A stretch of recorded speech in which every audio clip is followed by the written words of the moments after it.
Good afternoon, everyone. Thank you all for joining us today, and welcome to our second universal event, Building Sustainable Change with Our Youth and Young Adults.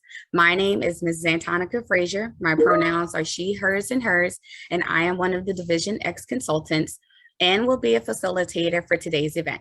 We are so excited for all of you for taking the time out to share and to celebrate the wonderful work that is being done to engage our youth and young adults in the improvement of policy, programs, and services. We'll be getting started in just a moment. Next slide, please.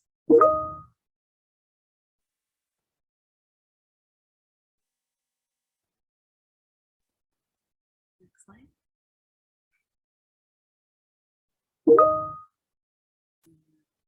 Next slide. Thank you. So we have a bit of our housekeeping rules to go over. We will please use the chat for any questions or comments, as well as share reactions by clicking on the participant button at the bottom of your screens. Also, please remember that this meeting is being recorded. This will also be an interactive webinar, and we will be using the Mentimeter for the Q&A session. If folks are experiencing any issues with the Mentimeter, please let us know in the chat or via email as well. Next slide, please. Our agenda for this event, we'll just be doing a brief welcome and introductions. We'll be setting the context where we will be doing a brief overview about our Division X TA, develop shared understanding in language, and going over the Division X TA model for change. We do have our featured presenters for this event, which will be Westchester County, New York, Indiana, and Hawaii. We'll have a moderated Q&A session done through Menti, go over some tools and resources, and a closing. Next slide, please. So for our objectives for today's event, we will learn from experts and state and jurisdictional partners on the different methods and strategies to effectively partner with youth and young adult leaders in efforts to improve policy, programs, and services. We'll explore the challenges, opportunities, and considerations to centered lived experience, race equities, inclusion of diverse populations, accessible in each of the phases of change process, from conceptualization to the planning, implementation, and transitioning to sustainability. We'll also identify available resources and tools that will enhance current and future planning efforts involving partnering with youth and young adult leaders. Next slide, please. And so now let's meet the event planning team. So our facilitators for this event will be Jean Carpenter Williams, Antonica Frazier, Elliot Hinkle, Deshaun Jackson, Mary Kate Myers, Tet Rogers. We'll also have additional members of the team, which will be Jean Carpenter Williams, Catherine Heath, Sam Garman, Debbie Jenkins, Austin, I don't know how to say your last name. Don't want to butcher it for you. Madison, also Molly, Crystal, and Fran. Next slide, please. I will now be passing this over to Elliot. Thanks, Antonica. So as you can see, we're all across the nation on the Division X team. And this visual just helps to kind of represent where our Division X consultants and staff are across the United States. So we just enjoy sharing this slide so you can get a picture of how representative we are across our team. Looking at this next slide we have here is some of the different roles that we've served in. We like to try to show folks a little bit of the different opportunities and activities some of our consultants and staff have participated in. So policy analysts, CFSR federal reviewers, peer support workers, statewide commissioners, residential counselors, and lots of other roles that our young leaders have been able to take on outside of this role.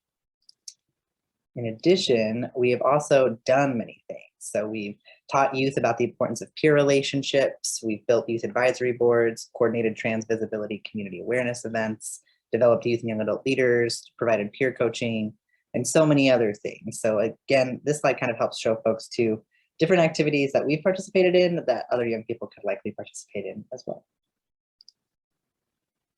Here, we just wanted to give a quick overview of our Division X tailored service array, or our TA service, technical assistant service array. So we have kind of 5 main areas. In the center, you'll see states and jurisdictions, and the center of that is youth and young adults currently or formerly in foster care, which is really the central focus of our work.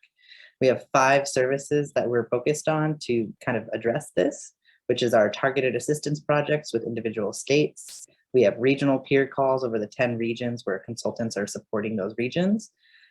We've got our universal events, such as this event. There'll be a third event at the end of our time in September to kind of reflect on all of our work. We're creating tools and resources for folks to use out in the field.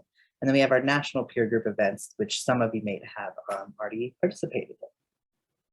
So with that, I'm going to take us over to Menti. If you haven't used Menti before, this will be a great time to learn about it, but hopefully it will be a fun tool for you to also practice a different form of audience engagement. So what you can see here is you're going to go to www.menti.com. You're not going to use the code on this slide, but you're going to see the code on the next slide. So grab your phone, go to menti.com, and then I will show you this first slide. So as you can see at the top of the screen, it says www.menti.com and use the code 7125 7768. Let's see, 7125 7768 in the chat for Madison. Thank you, Madison. Once that's up in your phone, you can see that you can start responding to the sliders on your screen to kind of represent what your answer would be. So with that, I'll give it over to Antonica to facilitate us through some of these questions. Okay, perfect. So I see that based on some of the responses, I see in our areas, we are confident. We do have some confidence in youth engagement, positive youth development, change, the implementation seems to be, it's dropping a little bit, but it seems to be one of the highest in the beginning, which is good. Oh, I see youth adult partnerships. So we're fairly in between. I see the 3.3s and the 3.5s, which is good. We'll be going over these terms throughout our events. So thank you all. Please continue to answer the little questions as we move on to the next. Move on to the next one. So for our first question, we're going to ask, what words come to mind when you think of the word sustainable? When you hear the word sustainable, what is the first word that pops up? For me, it would be long lasting, partnership. Okay, that's a good one. Long term. Nice. Oh, I see tons of words. I see livable, growth, secure, longevity. That's perfect. Engaged, interactive. All right. Continue to roll on. This is wonderful. This is awesome. Okay, great. So I see some common themes here, which is excellent. So please feel free to continue to put in as we move on to the next question.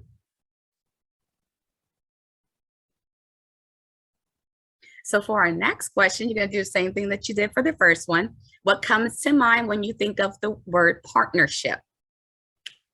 For me, it's the interaction between one or more, a group, a team, collaboration. Excellent. Oh, working together, equals. Nice. I like that. Joint collaboration, unity. That's beautiful. A team. Excellent. So I see there are some common things when it comes to the word partnership. We'll be diving into these terms further into our event, but good job, everyone. You're all doing great. Please feel free to continue to pop in your themes as we move on to the next slide. So for our next slide, we will be doing actually our group discussion. And so we will actually hear from the team and answer the following question. What does building sustainable change with youth and young adult leaders mean to you? I will actually go first and then pass this to the rest of the team. So to me, my answer is that thinking about what does building sustainable change with youth and young adults leaders means to me is having the tools and resources to be able to help create a long-lasting change with youth and young adult leaders. It is the working together on goals, projects, teamwork, which can help sustain the partnerships with youth and young adult leaders. So those are some of the things that comes to mind when I think of this question, but I will now pass it on to Elliot. Thanks, Antonica. Some of the things when I think of youth adult partnerships and building sustainable change with those youth and adult partnerships is collaboration being really key.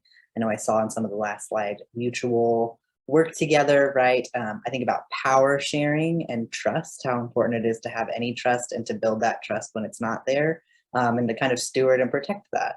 I think it's also an investment in the long haul of what youth and young adults are looking for and taking the time as adults to support that vision, because we know that their future is what's coming next, right?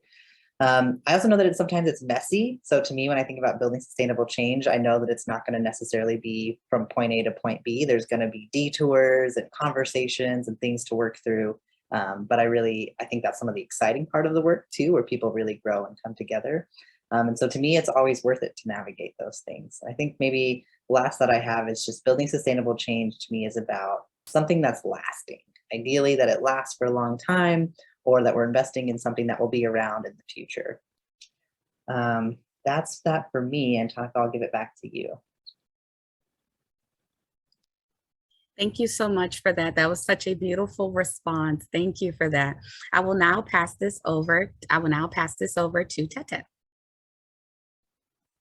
Thanks, Antonica. So to me, it means investing in our future. Young people are the next generation. Preparing them to be at the table builds their knowledge and skills, and it ultimately creates effective leaders for our future. It shows them that they also have value and worth and are a part of this change, just like any other person involved in the work. So I think also about positive youth development and being intentional. So with that, so we can engage these young people further to be effective in not only success of change in the future we want to create, but so they can be successful for themselves too.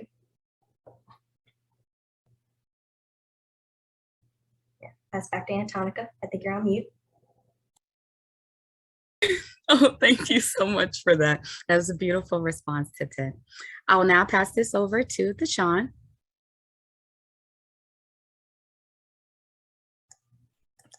Hello. So what does building sustainable change within youth mean to me? It means bringing in youth voice. And it also means bringing in youth voice and collaborating. It means putting youth in charge, and it means capturing youth voice.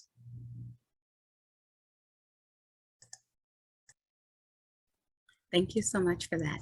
And lastly, not least, Mary Kay. Thank you.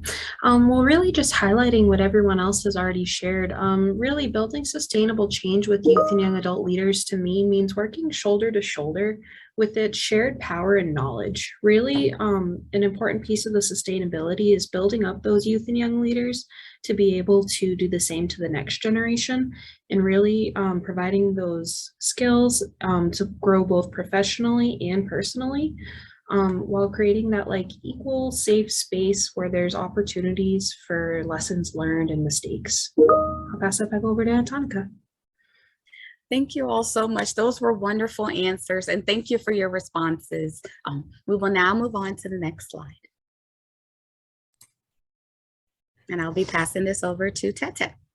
Yeah, Tonica. So this is our model for change, which provides a clear and concise steps for making changes and improvements to achieve sustainability. Our steps are assess, prepare, plan, implement, and sustain. In assess, we find out what is needed to convert outputs and outcomes. This is our way of evaluating where we are to where we need to be to reach sustainability. And this is also looking at to see what resources we may have. Is the infrastructure ready for this? Do we have all of the knowledge and skills needed to execute? Is the place we are making the change culture and climate ready? And are we effective in engagement and partnership to execute this work? Once we know where we are and have completed that evaluation, we can begin preparing.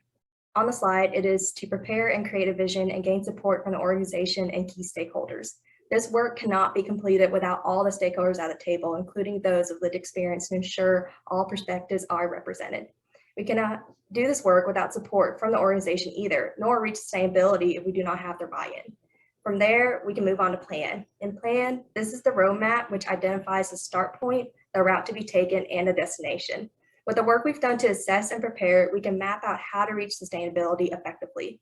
This is also defining the roles and responsibilities of the teammates, as well as identifying the goals and objectives, the streams of communication, anticipating those challenges that may arise, and what supports need to be executed to make sure that we can execute this change effectively. As we move on to implement, which is communicating the benefits of change, removing barriers, and coordinating activities that change how the system operates, this is where we begin making the actual change. And with that, we get to move on to sustainability, which is sustaining a successful change which is the benefits that not only the organization, but children, youth, and families in the long term. Ensuring an effective change model is vital to the preparation, execution, and delivery of the work to achieve sustainability. Being thoughtful through the process, involving lived experience each step of the way, and being intentional with their partnership will support that sustainability as well. I will now pass it to Mary Kate to introduce our state features. Thanks so much, Ted.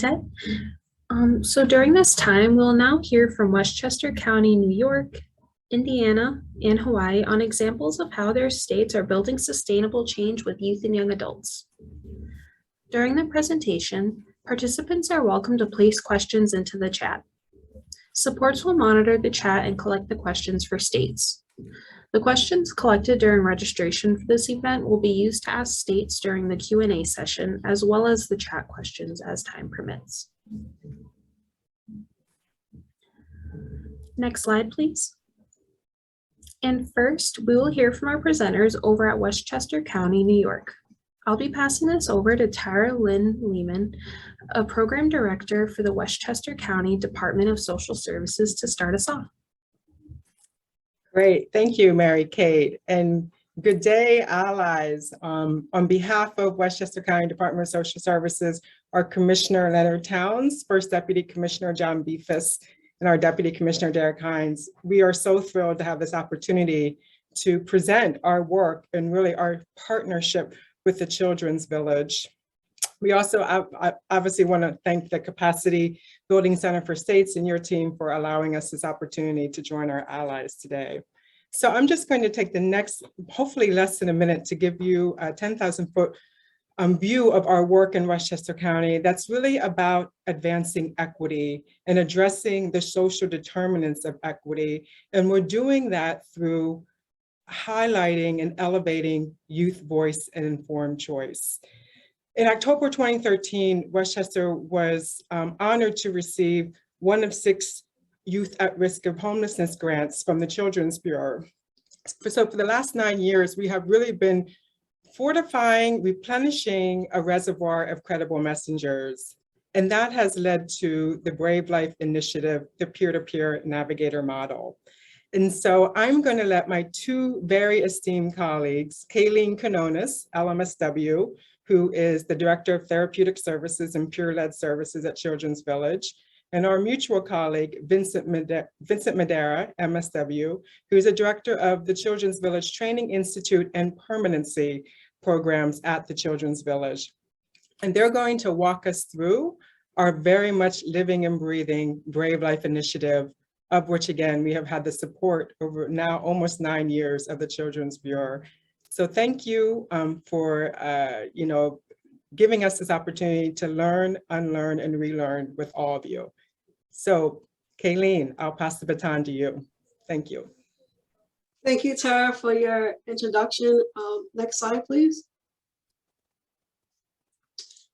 So what is Brave Life? So I'm going to walk everyone through what Brave Life is and how we came about this model and developing it, implementing it, and some of the lessons learned, things like that. So first and foremost, Brave Life is about youth voice and informed choice. So as Tara mentioned, this was a youth at risk of homelessness grant, right? And so coming to the table, the Department of Social Services realized, like, we need to hear young people. And they invited a bunch of young people with lived experience. I was one of those young people in the very first meeting. And we started talking about what is it that young people want in the foster care system, right? And one of the things that came up was peer navigators, somebody to walk you through and navigate the system, right? That went from idea to actually becoming the crux of Brave Life. The major component of Brave Life is our peer-to-peer navigators. Another thing that we talked about in terms of what young people really wanted is, like, young people want to be engaged, young people want to be empowered, and young people want to feel connected within the system, right? And so we developed the engagement, empowerment, and connection phases of Brave Life that we walk young people through with their peer navigators. And, you know, this really highlights how we put relationships first, right? And that started when the grant started, because we started to build relationships within the Department of Social Services, with other entities in the child welfare system. And we just really developed partnerships. Also, with getting a seat at the table for young people with lived experience, it's extremely important to not just provide the space, but to have some action behind that, right? And we couldn't have created Brave Life without that room for action to grow, right? And even in developing this, there was a lot of lessons we learned, right? And we learned about like language, right? What does that look like for young people in the system? There's a lot of acronyms. As Tara mentioned, I'm an LMSW, so that's one acronym right there. The system is full of acronyms, right? How do we translate that for our young people who want to sit at the table, who want to be involved, who want to give back, who feel the need to create partnership and share power to create a better system for those of us that are for the future generations that are going through the system, right? And so those were some important things that we did in the beginning of building Brave Life.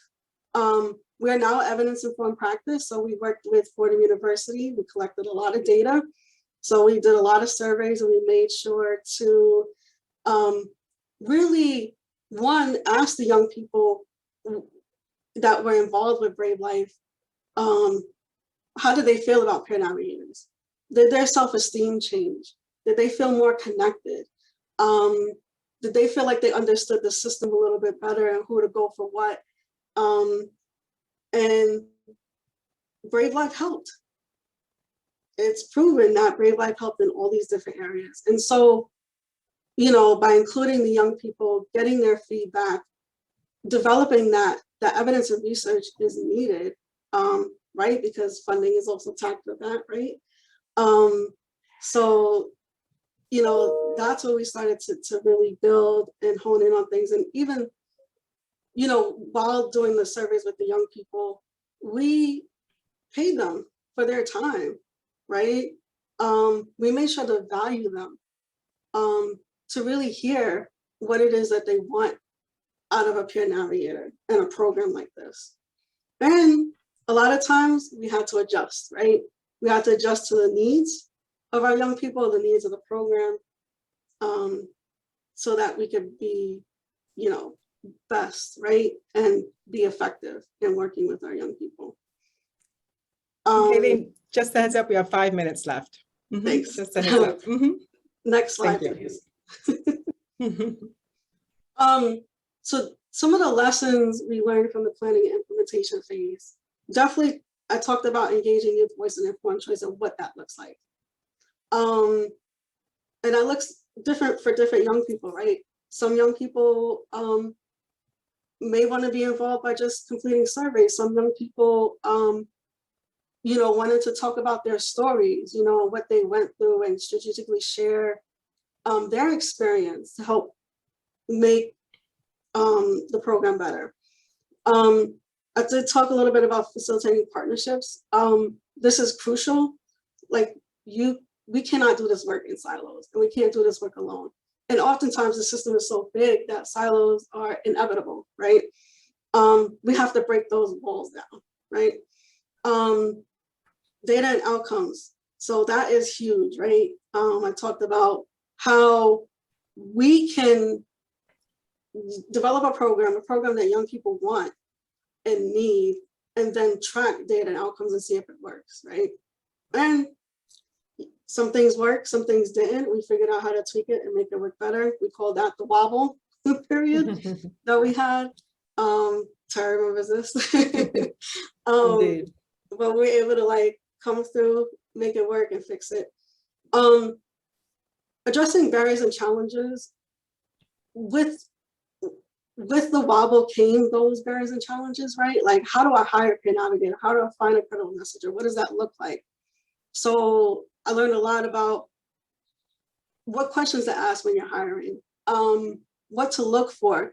What's the difference between somebody that has the capacity to become a peer navigator versus maybe a youth advocate or being on an advisory board, and all those things. but addressing barriers and challenges is really critical, because if you don't, it's going to be hard to move forward and be effective. All right, so I'm going to pass it off to Vincent for the next slide, please, to talk about sustainability. Great, Vincent. We've got 2 minutes, 30 seconds. All I need is one. I want to thank, first of all, Kayleen, I hate going after you because the passion is awesome and amazing. Thank you for sharing a piece of your story. I'm always humbled.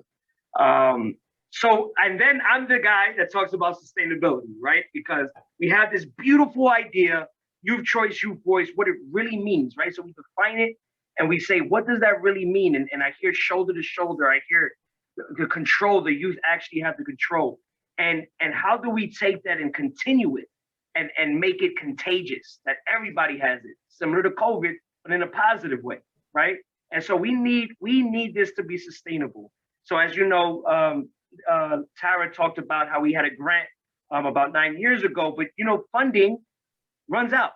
So how can we continue a program like that, even with being creative in how we fund? Well, BLI, Brave Life Intervention, was evidence informed, is evidence informed. And so we said, okay, we have all this data, we know it works.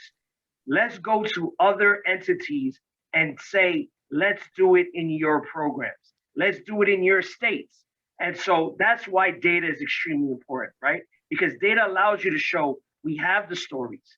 We could tell you the great stories of how peer-to-peer navigators were there when nobody else was for those kids who are experiencing either foster care or homelessness.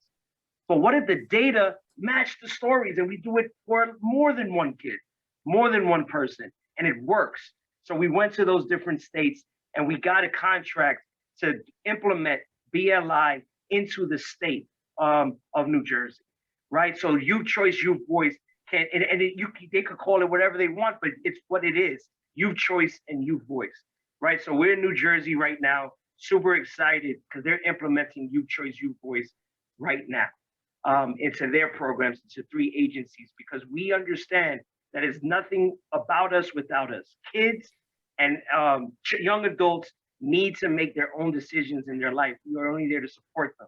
What does that really look like? Let's get them what they ask for, what they need. And that's how we were sustainable. We thought outside the box. How can we take this and be creative with the funding streams of revenue to continue the great work of giving back the control to the kids? Next slide, please. So this is our contact information. I'm going to throw a little plug in there. If you guys are interested in learning more about BLI, please reach out to us. But we don't need to spend a lot of time on this slide because you have the PowerPoint. Next slide, please. Well, I think one more. Oh no, we good. Because I'm giving it to William, right? All right. So it's my great honor to introduce our partners in Indiana, and I believe I'm passing on to William, our independent living specialist. Yes, thank you. I appreciate that. How y'all doing today? Hope everyone's doing well. I'm joined here by our youth representative, Justin Hayden from IAB. I'll let him say hello and introduce himself as well. Go ahead, Justin. Are you there? Cool. Yes, hi everyone. Glad to be here with you all today. Sure. So we're going to tell you about our approach with the Division X funding. So Indiana, we represent the state of Indiana, if I didn't say that or if it wasn't told to you all. And our approach here in Indiana is very intentional. We focus on authentic youth engagement. And we're going to tell you more about that as we go along, but that included youth voice. We want to make sure that youth adult partnership was present and also closing the feedback loop. Next slide, please. Awesome. So before I get started, I really just want to say that even though it's already been a year, can't believe it, even though it's already been a year, I'm still extremely proud of how Indiana showed up when it came to making sure that youth really got what they needed with the help of the Division X. It was an absolute amazing experience. I think this really gave an opportunity for Indiana and how progressive Indiana has been these past 2 years to really hone in on youth voice. I think youth voice was at the center almost, if not completely, throughout this whole process. It started back in January of last year, where we met with our OIS director. She met with our youth advisory board, where we were able to discuss it and devise a plan, and where we were able to figure out how Division X services would be distributed out to our youth. Not to shout myself out or anything like that, but I actually did have the opportunity to create like a distribution plan, or like an easier application plan, so our youth could be able to request access funds. And it was a really amazing experience, because our youth really did show up and speak up for themselves. We did an amazing job with keeping our ear to the ground, being able to reach out to youth across the state and figuring out their needs and how we could best advocate for them, but also teach them how to advocate for themselves. Another great opportunity that we had was we were able to create virtual town halls, where we were able to spread the word about the Division X provisions and the services that were coming about. And it gave us a real good opportunity to let our youth know what was happening in real time. We utilized social media through what's the word I'm looking for? Through Think of Us. Or... Yes, we also were able to partner with Sixto Cancel, and we were able to create social media campaigns. We had released like email newsletters. We had a few youth do lives on Facebook, and we actually created a one-pager for Q&As that was going to be posted on websites, and as well as sent out to providers to send out to their youth as well. Next slide, please. Definitely. Now, touching back into that youth adult partnership, we did definitely we valued our youth voice, and we didn't just have them at the table just to hear what they wanted and find out what they needed. We actually brought them in behind the scenes and made sure that that partnership was valid and a real thing. So in doing that, we had our adult facilitator of our Indiana Youth Advisory Board. They helped the youth, they worked with the youth to interpret the bill. So they went through each section of the bill related to Division X, and they broke down each section and came back and wrote different ideas and things that they wanted to see happen based on that information that was included in the bill. As Justin mentioned, we coordinated and collaborated with closely with Think of Us, which is an organization. They organized a national outreach campaign to inform youth about the Division X funding, as well as how to receive possible direct cash assistance as well. In doing so, I would like to just note here in Indiana, our governor, during the early stages of the pandemic, he signed an executive emergency order that allowed for, that went outside of the traditional Chafee guidelines. So even after the, let's say the provisions ended on September 30th, we still had an effect of some of the extended guidelines here in Indiana because our governor put that executive order in. Next slide, please. Awesome. Yeah, so in order to close the feedback loop we had, because this was such a big and fast change in process, we wanted to make sure that everyone was well informed. So DCS had partnered with our youth advisory board, so we were able to create a provider manual to help give out that information so providers could properly know how to distribute not only services, but information to their youth. Through that process, our youth advisory board was able to review and approve content for this manual.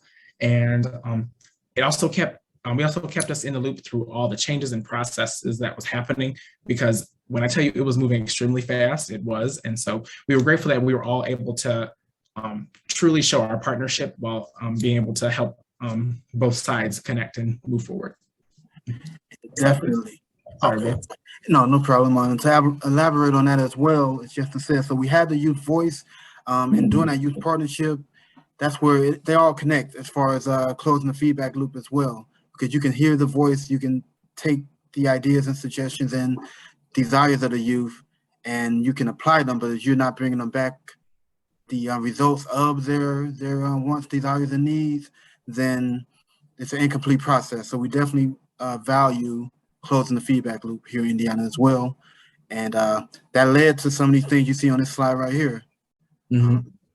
So Justin, you want to tell them a little bit more about the transportation services that were expanded here? Yes, so I believe we did an amazing job expanding our transportation services for our youth. We were able to put funds into things like gas cards and help youth out with insurance and minor repairs when it comes to their cars. I think I think it's partially related, but not related. We actually have an agency here who's also working on creating license plates just for our youth here as well. So we're able to do a lot of things with that as far as transportation.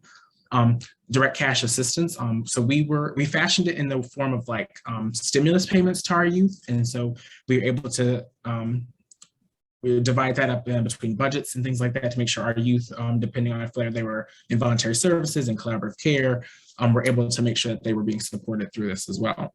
And I think this is also through this whole process throughout the pandemic, and with the help of Division X, we're able to continue and strengthen our partnerships with DCS and as a youth advisory board. And so that's been an amazing thing because of the things that have came about, such as like Lunch for the Leader. And that is where our Director Stignan, and other executives within Department of Child Services meets with youth from across the state, where they're able to have a safe space where they can share any of the things that they're experiencing currently or have experienced, and be able to get help and assistance right from the source. We also have our older youth services work groups, where our youth are able to come in and kind of like in a co-design manner, be able to contribute and partner with our DCS team and create better outcomes for our youth here in Indiana. Definitely, thank you. And I think you summed it up perfectly. And I must add beyond that, so I'll let you turn it over, Justin. Go ahead. Yes. So moving over into our next slide. I also want to thank you all for taking the time to listen to me and Will from Indiana today. And I will be passing over to Dahlia, representing Hawaii. Thank you. Aloha. Aloha mai kako, and thank you, Justin, for that wonderful introduction and for the wonderful presentation from both you and William. We're so grateful to be here joining you at 8:38 in the morning here from the islands of Hawaii. We're grateful for the Division X team and for all of our partners who presented and for all of you in the room. My name is Delia Ulima. I'm with Epic Ohana and the High Hopes Initiative here in Hawaii. I'm also joined today by my distinguished colleagues, our young leaders with lived experience and young professionals, Patricia Du, give a wave, or Shaka, Patty, and Melissa Mayo, as well as we call her Mama Kazama, our fearless champion from the Child Welfare Services here in Hawaii, Lynn Kazama right there. Next slide, please. So we wanted to give more of a foundational, like our colleagues' 10,000 foot kind of view, but from the ground, like foundational, how we do youth engagement here in Hawaii. And we're going to give some concrete examples as well. And we're going to try our very best to fit that within 10 minutes. And so we're starting off with conceptualization. When you're thinking about youth engagement or youth adult partnership, we find that core values are really important for your team to determine what the core values are to engage young people and youth voice. So I'm just gonna highlight one of our core values is that we hold youth stories sacred. And that's a pretty big word, and it means a lot of different things to different people. But when we do our work, we have to balance that fine line between the individual's needs. And when I speak individual, it's not just the individual of the young person, the individual youth. It's the individual judge that's at the table. It's the individual social worker that's at the table. It's the legislator. You're balancing individual perspectives and needs and life experiences with the need to have a collective effort, right? To do something together as a team. And so first and foremost, we understand that our young people, their stories are sacred to us. I personally hold them sacred.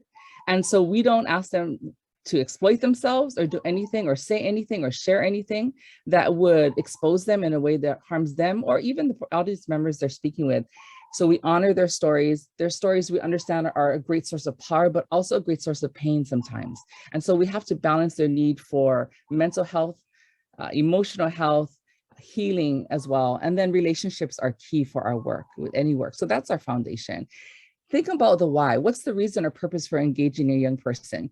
It might be you need a specific answer for a particular effort or strategy. Maybe you need something more in depth. You need a young person, or many people want youth engagement, but it takes a lot, right? It takes a lot of foundational work to authentically engage young people and have youth adult partnerships. And so think about, why are we asking for youth voice? Then representation. What kind of young people are at the table? Do we have good representation from the different islands here in Hawaii, young men, young women, those who represent LGBTQ ethnic backgrounds? We think about representation, the level of engagement. Again, we have youth boards throughout the state comprised of young people between 14 and 26 with lived experience, and they meet monthly. So sometimes there's that lighter touch. And then we also at Epic Ohana, we've hired over 10 young people who serve full-time in different capacities. And so they're able to engage on a day-to-day basis in committees and work groups with our community partners and get paid to make a living doing it. And so you have to think about the level of engagement that your site is able to engage young people with and meet them where they're at. Compensation, all of our young people get paid. So if we're getting paid at the table, they're getting paid at the table. Their expertise is something that should be compensated all the time. And then of course, outreach. How are we reaching out to young people to let them know about the different opportunities to engage and uplift their voices? But also, how do we outreach and model? How do we model youth-adult partnership and shared power and deepening relationships, respectful relationships, and transparency with all of our partners? So that's some of our foundational pieces. And I'm going to hand it over to, I believe it's Melissa. Yes, thank you, Julia. Okay. Once we're done as a team conceptualizing how to partner with young people with lived experience, we head over to that planning phase. Some of the key things that we consider during this planning phase is first, prep. What kind of prep does the young person need? What initial information should the young person be aware of when setting up the young person up with a prep call? Providing young people with the information that they can read is always good, but it's always better to meet with the young person and review those items together so they can fully show up in the meeting space prepared. We also consider youth co-design during this step. This means inviting young people to the table about how to plan what the meeting should look like, the agenda, or anything else that is crucial for young people to have when they're providing thoughts and feedback. We also consider what support they need during the meetings and how we invite them to the table. For example, do they need a text message group with other young people to provide them with updates or inviting them or reminding them of different things? Do they need a supporter in the room? Maybe they need fidget items. A lot of the times the adults play with fidget items when we have them, so those are always good. Another thing is youth capacity and comfortability. Along with that, if we're having a virtual meeting, do they have the capacity to meet with us virtually? Do they have Wi-Fi? Do they have internet? All the things that they need. And lastly, capacity of the youth and their comfortability in the room. It's best to support them and raise any thoughts or things that they have throughout the conversation that's taking place. Next slide. Okay, so for implementation phase, we also ensure that the young people are being included in the conversations, making sure that we ask them direct questions specifically, ask for their thoughts around specific subjects that we know that they're experts in. And it's important to not push them, but ensure them that we're acknowledging their thoughts and their feelings during the time that they are in the space with us. We also need to make sure that they have a shared understanding of both the work and why they're there. And this is also important for the young people and the adults at the table to make sure that they know why they're there and the results that we're hoping to achieve. Many of this can be done during the planning phase when we're prepping, but during implementation, it might be more important to emphasize these things and these points to make sure that we're ensuring clarity for everyone at the table. Lastly, there's shared power and decision-making. When we bring young people to the table, we have to ensure that they're operating at an equal level. So this may look like gathering feedback from them, but acknowledging the hierarchy in the room of how things would get final approval without avoiding young people having to make a decision. And when you know ultimately the decision really isn't up to them because young people will feel as if their voices aren't important or they're having questions. So really making sure that everyone in the room is aware of the final decisions once in anything that they're working in. For me, an example of shared power and responsibility, a few years ago, Hawaii had a virtual town hall, and I was tasked to provide talking points for our branch administrator at Child Welfare. And for me, even though it was such a small task, I was amazed that, I could make talking points for the branch administrator. I was going to email her directly. It was such a small task, but for me, it really showed the importance of shared power and how we were equals in that room. And I'll pass it over to Patty.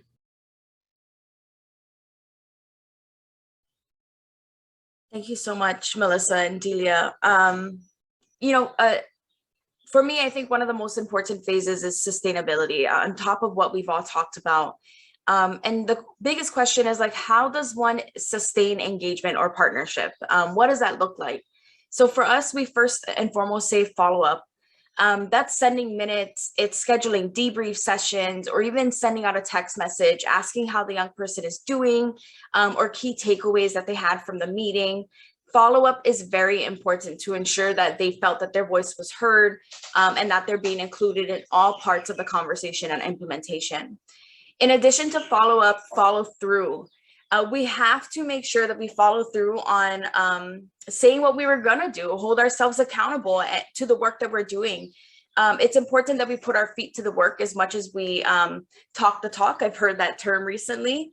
And it leads to transparency, which is needed in order to bring about sustainability of engagement. We have to be transparent about how things are going, what's happening, even from feedback that was gathered during the meeting. How is the feedback being implemented? Who has final decision-making power?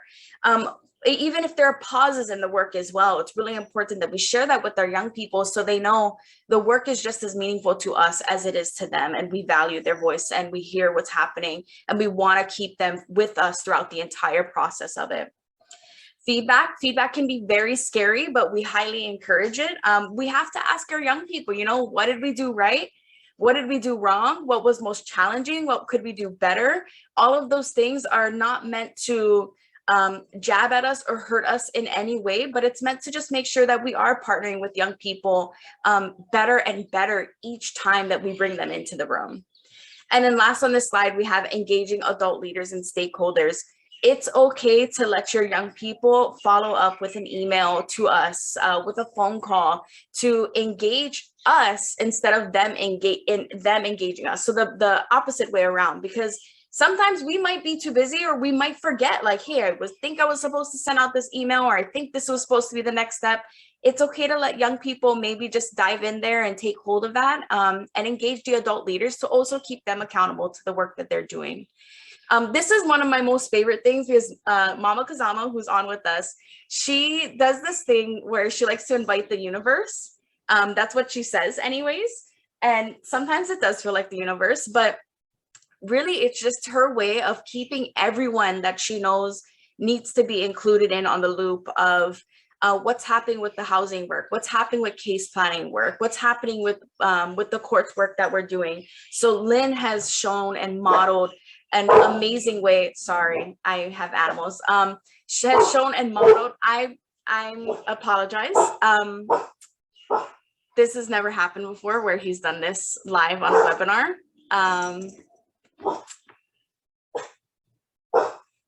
It's all good. You welcome dogs anytime.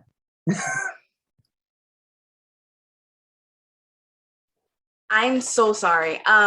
Okay. But anyways, she sends out emails and reminders. I'm just gonna pass it over to my team for a moment. Please. Sure, no problem, Patty. And again, Hey, this is the tell your doggy I'm offended. These are the joys of working at home. But if next slide, please. We're just going to wrap up here. And so how does Hawaii do youth, again, authentic youth engagement? And we're just going to show a list here. Next slide, please. We're definitely not going to go over this, but some of this involves legislative reform efforts. Some of this involves everything from leadership lunches with key administrative stakeholders to developing self-advocacy curriculum and having young people on staff to run the grievance process, which Patty and Melissa does in the state of Hawaii. They are in charge of running the grievance process for young people who feel their rights are not honored or upheld in the system. So these are just a few examples. And we know we're always happy to engage, or in Hawaii, we say talk story. So if you want to reach out to us, next slide, please. The next and final slide, then here's our contact information. You can visit us at epicohana.org, ponoprocess.org, which is our grievance process, and highhopes.org, which is our initiative work here. And of course, follow us on our social media sites as well. Thank you so much. I believe at this point, we're opening it up to Q&A for everyone. So I'm going to hand it back to our Division X team. Mahalo. Thank you. First off, I'd just like to thank Westchester County, Indiana, and Hawaii for those wonderful presentations. I'm sure that our audience has already learned so much, but I'm sure they're also anticipating this Q&A. So we'll move into our Q&A session with our state presenters. And just a reminder, these questions were collected through our registration form, and we're excited to be able to ask them to you all. If time permits, we'll move into questions gathered from the chat. We'll give states about 7 minutes each to answer questions submitted from participants. We welcome all of our presenters and state teams to join us on cameras during this discussion. Some of the recurring themes and questions we collected include the process, such as what does recruitment and retention look like? What kind of training and support do you have? As well as how do you plan for transitions? Our next topic is the approach. This covers power sharing and co-creation, trauma-informed and healing-centered engagement, as well as diversity, equity, inclusion, and accessibility. We will also be looking at infrastructure and resources, such as funding and compensation and policies and procedures. And finally, we would love to hear about lessons learned and opportunities moving forward. First off, I'd like to pass this over to the Westchester, New York team. So I'm gonna kind of just ping pong through some of them. My thoughts around, so for example, training and support, right? For our credible messengers doing the work of utilizing their lived experience and helping other young people navigate the system, we learned a lot that needs to happen with training and support in terms of structure-wise. So in the beginning, for example, like I was managing the program and direct supervising the team. And we changed that to add a supervisor / coach to be able to manage some of the trauma responses that come through with doing the work in this field and having dealt with being in the field. So it's crucial. Also, like our teaming structure was critically important. So when building relationships with the young people, now each young person is paired with a peer navigator, but each young person also knows the whole team. So if they were comfortable, if they could talk to another peer navigator, they could talk to me, they could talk to the coach supervisor. We all did group trips together. There's a lot of activities that we hold on our Children's Village campus that we bring the young people to. So that's something that just fosters like support from like all team members and to have the young people feel supported and like they're part of a team too.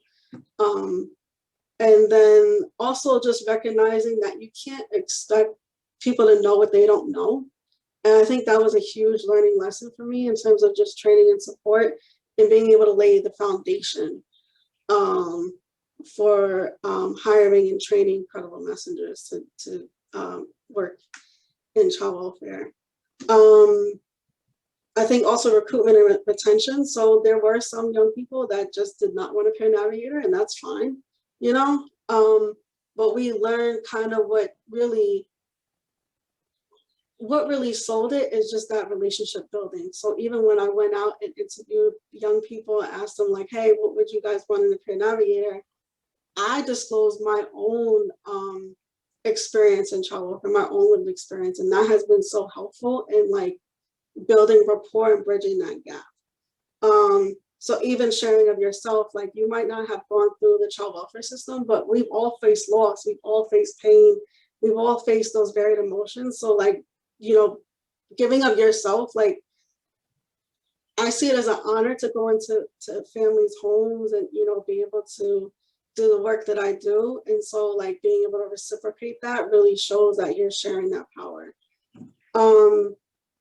Which talks about sharing and co-creation and, you know, with Brave Life, we did a lot of that. We made space for young people to talk about what it looks like, right? And sometimes, it's a change in thinking. Sometimes it's not always about like the money, and yes, it is, but sometimes you just need that thought process change and to be open to it. And I love that whole inviting the universe thing. So that's great. I'm going to pass it to Tara and Vincent if you guys want to say anything else. Sure. This idea of trauma-informed and healing-centered engagement, guys, is extremely important, because for so long, our youth have been labeled by the system, whatever system they might be in, by their behaviors, right? And what that does is it takes away from using the trauma-informed lens, that all behavior has meaning. It doesn't define a child from something as a self-injury, but something as low as defiance, right? Or lack of engagement. Those are all labels. Those are all judgments rather than being behavior specific. So we need, when working with our kids, to understand that when they say no, we do not take it at face value. We have to unpack the no. And it's our job to get them to say yes to supports, right? By tailoring it to what they need, giving it time to build trust. Like my partners in Hawaii said, that they need to trust us. We need to work on that, right? So trauma-informed is extremely, extremely important in building that relationship, because we stop taking things personal, like when we get cursed out or when we feel disrespected. It's not about us, the people working with them. And it's the same way we work and supervise our credible messengers, because we have to think, guys, credible messengers mean that these are also young people, or who used to be young people, who were in the system. And they are not healed, because healing is a long-term process. It's an everyday process. So we have to understand that supervision looks different from credible messengers, right? It's more coaching. It's understanding that, you see something through a different lens. Allow me to offer a different perspective, but validate your perspective, because there's truth in that. So again, I can't express how important trauma-informed and being healing-centered is when working with Youth Choice, Youth Voice, especially if you decide to hire people with lived experience, right? Because that's a full-time job with benefits. And the last thing I add is retention. The way you keep people is, I believe, is two best ways: the support that all of you give your people and the opportunity to grow. We cannot expect our people to be in the same position for 5 years. We want them to grow. We want them to go out and do to their fullest potential.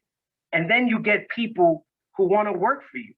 So there's your retention, because like Kayleen said, our kids not only come for the people that we hire, but for the program in itself, and you keep that DNA in that program. And I know Tara wanted to speak about diversity, so I'll stop there. Yeah, thank you so much, Vincent and Kayleen. And I'll just add very quickly, I just also wanted to give from the county perspective at DSS and sort of the branding and messaging of having peer-to-peer navigators. So we did a lot of work, again, spearheaded by Kayleen and her team, to really introduce what a peer-to-peer navigator is to both our direct service child welfare practitioners, our supervisors, managers, directors, all the way up to the commissioners, deputy commissioners, to really get them to buy into seeing young people that have survived and thrived the foster care system, then be partners with young people in care, to see those young leaders as assets, not as barriers to the daily work that the child family welfare team does at DSS. And that's a process. That is a real process of really creating a culture of learning within a county system that needs to be, we all know, transformed. So I did want to add that, just from the county perspective, seeing young leaders, young people as assets and not barriers. And so in terms of, again, I sort of hinted on this in terms of the diversity, equity, inclusion. And we know the DEI seems to be the code phrase now, but really looking at this work in terms of how are we really addressing the social determinants of equity within our workforce and within the families that we serve. When we're looking at disproportionate minority contact and representation, we all know well who is being represented. And so we're really looking at that, and we're looking at that through the lens of engaging our young people to really, really elevate their voice and choice in this process. And to go away from seeing children in perpetuity, as I said before, a lot of this work has to be done with the law and the courts, the judges, the attorneys for children, the county attorneys, probation, all of our key partners in this work. So there's really, as Kayleen and Vincent said, we can't do this in silos. We cannot do this. So we're also educating the judges and our colleagues in the court systems on this work as well. So I just wanted to add that in terms of that diversity, equity, inclusion piece. It's not just within child, youth, and family welfare, but in our other systems as well. So with that, I'm going to pass the baton off to either Team Indiana or Team Hawaii. And we look forward to hearing from you. Thank you.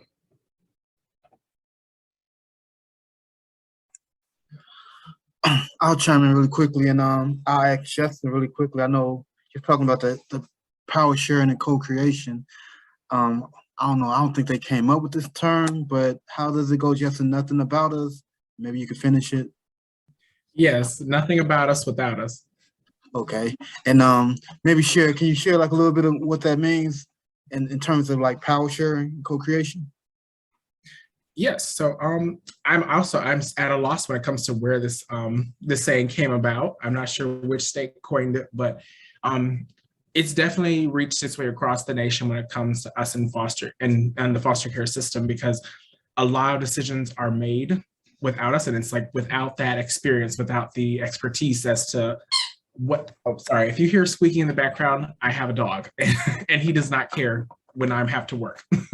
Yes, but when you have conversations and have decisions around youth or people with lived experience without them at the table, it does not always bring or lead to positive outcomes. And so that term, nothing about us without us, kind of invokes this idea of you can't properly advocate or make decisions on my behalf without me telling you what it is that I need and how I need it. So, well, definitely, indeed. And I appreciate in the chat that came from disabilities rights movement. So definitely appreciate you all adding that as well. And that's just just want to emphasize that's something that here in Indiana we do definitely put a spotlight on, is trying to co-create. Our director is involved with meeting with our youth regularly, trying to hear different ideas, and just the needs of what our youth need moving forward are going to be different than what youth needed a year ago, 2 years ago, 5 years ago. So just being open to bring them to the table, not just have them there as a token piece, but also taking what they say seriously and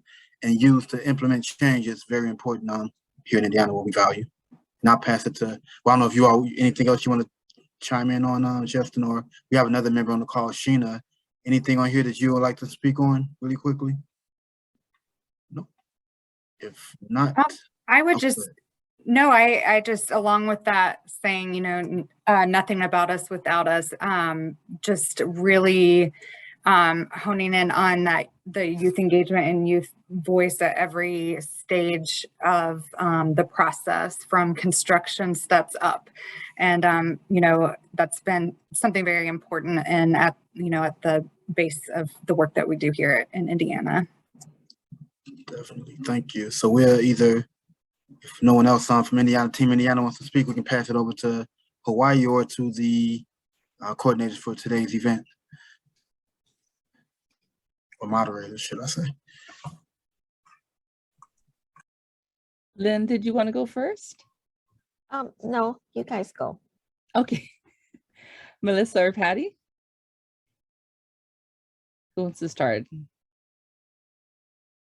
Okay, I can start, and then I'm going to hand it over to Melissa. Sorry, but I do want to acknowledge all of the dogs in the room, I want to acknowledge the animals, our little people, humans that live with us, one which might be waking up very shortly and banging on my office door. So I apologize in advance. It is 9 in the morning here and it's summer. Okay, I actually want to pick up where Vincent left off about trauma-informed and healing-centered engagement. Man, that just, but I want to take it a little deeper. I want to philosophize a little bit, if you don't mind, if you indulge me for just a mere moment. Because when we think about trauma and healing, one of the things that we talk to our young people about is that we've inherited systems that we did not design. We've inherited systems that were created and designed initially to oppress and disenfranchise Native people and people of color, right? In our systems, removing in Hawaii our Native Hawaiian children from Native Hawaiian families and placing them in the past with military families and others, and moving them out of their homelands to live somewhere else. And so these are the systems, whether you're in juvenile justice or child welfare, or the criminal justice, we've inherited systems that we did not design, but that we are having to transform, uphold, break down, dismantle. And how do we do that? I think it always comes back to the individual, because you can control yourself. And even then, that's a hard time sometimes. When I talk with young people over the years about what is the thing that they feel is the most difficult to navigate in their well-being, overall well-being, particularly as they become young adults, they say the same thing. One, it's dealing with the trauma and navigating what that healing looks like in their young lives. And two is just being able to establish and keep healthy relationships. If they can have those two things, they say, they have a chance at really making something, living a life that of their design, right? And so when we talk about trauma with our young people, we actually hold the trauma one-on-one trainings for them so they can understand better, not just what's happening, some general terms about trauma and about healing. We talk about historical trauma. We talk about the trauma that happens within the system, compassion fatigue, right? And vicarious trauma of the workers. And it's interesting because building empathy, I think, is critical for us to function as teams, right? And in Hawaii, we have a saying, we have a word kako, which means all of us. In the Polynesian culture and in our local island culture here, it's not an individualistic system. We're very much a collective. So it's very hard for us to function in a society, a mainly Western society that talks about what the individual needs, wants. When for us, it's very hard for us not to thinking about what the other person needs. So we're very collective. So we have to approach it like that. And when we think about that with our young people who's been further traumatized in the system, and now when they become young adults and they're young leaders and they're sitting alongside a judge and a social worker who they didn't like when they were in care, or a jail or CASA who they think, or RCG, or a resource caregiver, or foster parent who may have harmed them or not have provided them what they need, for them to get to a point where they're like, oh my gosh, I didn't even think about it from their point of view. I didn't even know what it's like to be in the system, to be a social worker, to be a foster parent. And so developing empathy and, dare I say, in some levels, forgiveness and healing is just critical, not just for the young person, but for all of us, because we're all harmed. I feel traumatized all the time, not at the level. I will never compare myself to the level, even though I'm an adoptive parent, I was a resource caregiver or foster parent. I'll never compare my story to a young person's, but we all must uplift one another. And in Hawaii, the word malama is to care for. We have to care for each other if we are going to transform anything. And so I think the trauma-informed and the healing-centered really goes back to that understanding, right? To honor the individual, where they're at that day. We talk with our young people about, why were you being triggered in this meeting? When they say things like, well, I'm showing up, I went through the same thing they did, and yet they're acting up in this meeting. We talk about those things. We unpack how everybody experiences trauma differently. So, I just think the more we can get to a level where we as a kako, as a community, can understand how we all experience trauma and we all need to heal and we all need to self-reflect and go inward, then that really impacts the intent, the vibration, and the overall efforts that we're engaged in. And so I'm going to come down from the pulpit. I'm sorry again. I'm going to hand it over to my colleagues, either Lynn or Melissa or Patty, the real MVPs here in Hawaii. Thank you. Thanks, Delia. I really appreciate the conversations that's taking place. And I think one of the things that's standing out the most for me is planning for transitions, because that's such an interesting thing to have as we're talking about engagement, partnership, sustainability. But then I also sit here and I think about all of the transitions that I've been through as a growing leader, as someone with lived experience. You know, I started off as a youth advisory board member with our youth leadership board here, and then I ended up becoming employed by Epic Ohana. And then in Epic Ohana, I had transitioned to many different jobs, all moving up in the world, really.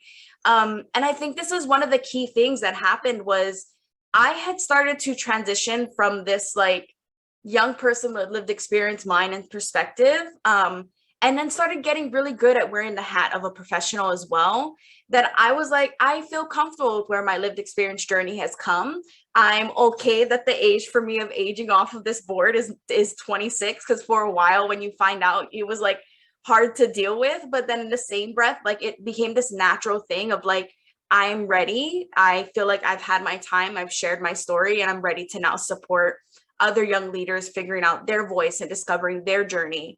And I think that that's something that we need to be mindful of. You know, what are these transitions that young people we're working with are going through, whether that's school, whether it's job, whether it's their own advocacy journey, whether they might just be done with it, you know, 1 to 2 years in, and that's totally okay, because it all looks so different for us. But also being willing to have those conversations to maybe point out when transition might be happening to help them figure that out.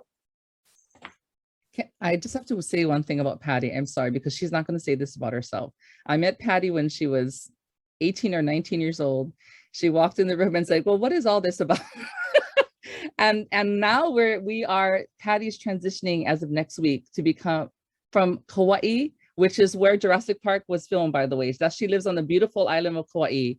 And she's moving to Baltimore, Maryland to work for the Annie E. Casey Foundation as a permanency consultant. And when we talk about transitions and moving out, like those of you said, like Vincent and William, hey, we want, this is what we say, we don't raise our babies to not have them leave the nest. We want them to be out there. I'm gonna miss her, I love her. I'm so proud of her, but that's what we want for all our young people, to just thrive. So I just wanna say that, because I know Patty's not gonna say that about herself. Sorry, Melissa and then Lynn, and I know there's only a few minutes left and we don't mean to monopolize the time. Thank you, team. I'll actually pass it to Lynn because I know she wanted to say something. I want you to go. You, Melissa. Okay. Thank you, Lynn. I just want to emphasize everything that Patty said about transition. You know, really, I think she spoke really powerfully about how a lot of the young people age off of the board and then move on to either advancing themselves in more of the work, or either supporting other young people who are moving. And I'm just so glad to have been able to kind of have her as almost a mentor in that work, in that idea of transition, as well as everything that Delia said about trauma and healing centered work. But other than that, I'll pass it off to our moderators for today.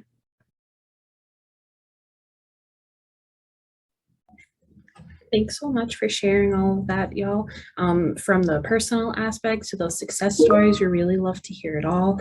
I think one of the biggest things that I'm pulling away from this is how much of a shift there's been from the beginning of my career in child welfare to now, really focusing on that trauma-informed and healing-centered, and really back to what Hawaii said about that community, not just the individual, but really pulling through everything. I think that's really beautiful. And I'm glad to see that there's so many different agencies and partners that we have that are moving to work, push this work forward. And then we will be moving this into a mentee, and I will be passing this over to Deshawn and Sam. I'm sorry, resources. Tools and strategies on how to authentically engage families and youth effectively at an agency level to improve outcomes for children, youth, and families. And then there's also the strategic planning and Child Welfare Toolkit, which addresses how to engage youth, families, and other key partners in the strategic planning, monitoring, and evaluation process. This toolkit is focused on developing those key partnerships. Youth Engagement Blueprint Series aims to build capacity that promotes a culture and climate that encourages youth engagement. This series details how to build capacity in each of the 4 components that make up the Youth Engagement Blueprint framework. And next, there's the menu for youth engagement, which discovers the benefits of engaging youth voice and practice, peer support, and system level change. This guide offers a menu of suggestions for how to use learning activities with audio stories to suit different purposes and audience. We also have the secret sauce, a recipe for authentic, honest, and trusting relationships. This tip sheet identifies effective strategies for authentic youth engagement at the practice, peer, and system change levels, and includes questions to consider while listening to audio stories. The questions encourages critical thinking about the elements of authentic youth engagement and how strategies can be employed in practice. And then lastly, there's the embracing a youth welfare system. Learn about the youth welfare approach, which outlines how agencies can shift from a child-focused system to a youth-focused system. The youth welfare approach recommends shifting from a child welfare focused system that is reactive, case plan driven, and protection focused to a youth focused system that is proactive, youth driven, developmentally framed, and normalcy oriented. At this time, I'll turn it back over to Antonica. Thank you so much for that, Deshaun. Now, here are some of our upcoming products and resources that has been developed to support the work, which you see on the slide. This includes our tip sheets and toolkits. We'll service array for young adults ages 18 and older, but also be available to child welfare agencies and other professionals. Some of our toolkits and tip sheets will focus on structuring direct payments, which will be a tip sheet. Meaningful youth engagement and partnership, which is also known as our youth empowerment tool, which would be a toolkit. There's a tip sheet on responding to youth and young adult mental health needs, which are just some of those projects. We have a resource list, which will focus on new and existing benefits for youth and young adults. We also have our articles and newsletters, which will cover the lessons learned from the field during a Division X TA. We'll also have a Division X Learning Corner and our CBX articles. There's, which I also see is not on the slide, but we also do our coffee break with the editors, which is our interviews, getting a chance to hear some of the things that has been going on from the Division X TA side and from our regions. We'll now move on to the next slide, which we'll be going back into Menti to do our closing activity, which I will pass to Elliot. Thank you, Antonica. So if you go back to your phones, the link that you were in earlier should be the same, but if you need to pull it back up, you're going to go to www.menti.com, and then you're going to use the code 71257768. Already seeing some responses in there. In the bottom right corner, we can see how many folks are in so far. So I'll wait for that number to go up a little higher. I want to hear from folks. How confident would you rate yourself in the following areas based on today's event? Having reflected on the event we just did, does it feel like it's different than where we started?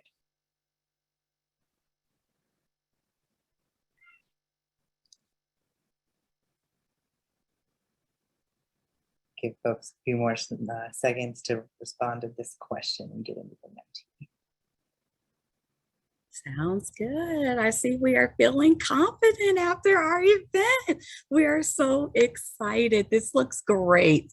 Definitely a huge improvement from the beginning. This is awesome. Thank you.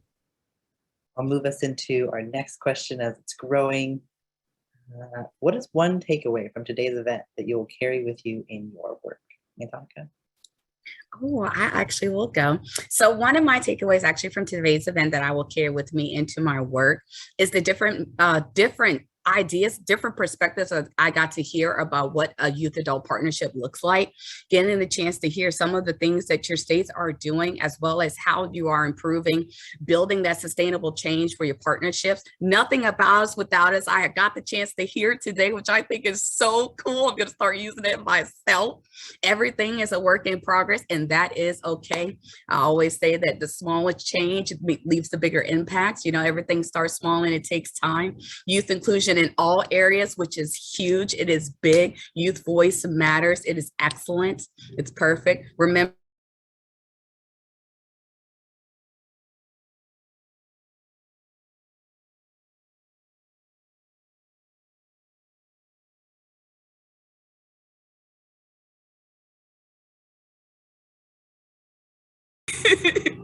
perfect. I'd love to hear any other takeaways too from our speakers today. I know for me, similar to Nina, youth stories are sacred. I think I really appreciated hearing some of that perspective from Hawaii, and just thinking about how do we really honor and protect and respect the young people that we're working with, as well as the forgiveness aspect on all sides. So other speakers or presenters today, any key takeaways you want to lift up real quick as we wrap up our session? Ali, this is Tara from Westchester, and I would just add, I mean, just learn so much.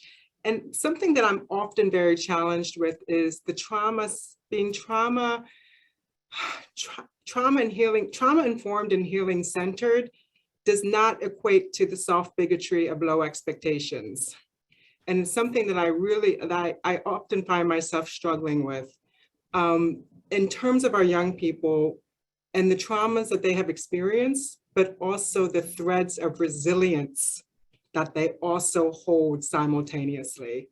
So I know sometimes when I hear about trauma-informed care, how important that is, but also the soft bigotry of low expectations also at times will rear its ugly face. So I need to be super mindful of that.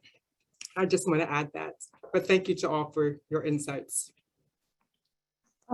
This is Lynn. I put in the chat that one of the things that, I mean, this was just so inspiring. I think Division X team, you really pulled together great states and just an amazing how you coordinated all of us. And one of the side results, I think, for me, was in this short time, some nice relationship building and learning from other states. And Tara gave me, I never thought about it, but she told me, you know, aloha from the big apple to the big mango. And I love mangoes. And I just thought this group was just so warm and inspiring, and it makes me feel very encouraged about the future for our young people and all of us working together. So thank you. Can I just mention, build off of what Tara just said? I absolutely 100% agree. For me, it's actually, that is the expectation. We have high expectations of our young people, and we're very clear with them from the beginning about what's expected. Even at meetings, one of the first things, they're not allowed to swear. And you think that's something that's like simple, but you know, and we said you can swear when you're outside, but when you're in this meeting, just like if you're at a meeting with, you know, you're not, this is how we talk. And it's not like to transform or make them into robots. It's about helping them understand how to navigate different ways of being in the world in different spaces. But not only that, we hold these expectations and we model it for them, we help them through it, but we also provide a soft place to land or fall, because we're not perfect, none of us are. But if you don't hold those high expectations, how are any one of us supposed to rise? And not just the young people. You have to hold the high expectations for the department, for our community stakeholders. Because I'm sorry, so many times the people in the room that are operating with really low standards are not the young people. And so let's just be frank about that. And so sometimes we have to model and hold accountable many times the professionals in the room and in that space. And so I absolutely 100% agree, but those expectations have to be wrapped around always with genuine love and caring, or else you can't fake the funk with young people. That's one thing I learned. Like you can say all of these things, you can have all these rules, but if they don't know that you care about them and love them and want the best for them, it's just not going to work. And so I echo and I support that. And I just thank all of you for the work you're doing to raise expectations with everyone at the table. Thank you. Amen and a woman. Absolutely. Thank you so much. I think our team is going to adopt you both as our aunties and moms. Your energy is so good and healing. It's really appreciated. So thank you. You too, Tara. Any other presenters or Division X team members want to do last reflections, takeaways before we wrap up our time today? The only thing I have to say, because we do this all the time, when we talk about youth, is we got to remember that the youth is part of a bigger system called family. And it is extremely important that we engage the family that the youth is part of. Because all the agencies that you talk to today, or that talk today, we do amazing work, but we will always suck at being a child's family because we're not built for it. So please understand the importance of family. Engage as much as you can with them, because that's their lifetime network. And nobody in their family is paid to be in their life.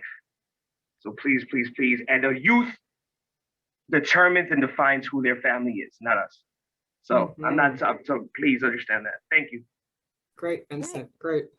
Can I tag on to that? I know we're almost out of time, but all of you and the young people, just the modeling and how you take us forward has been an impetus, at least for us, on family voice, birth parent voices.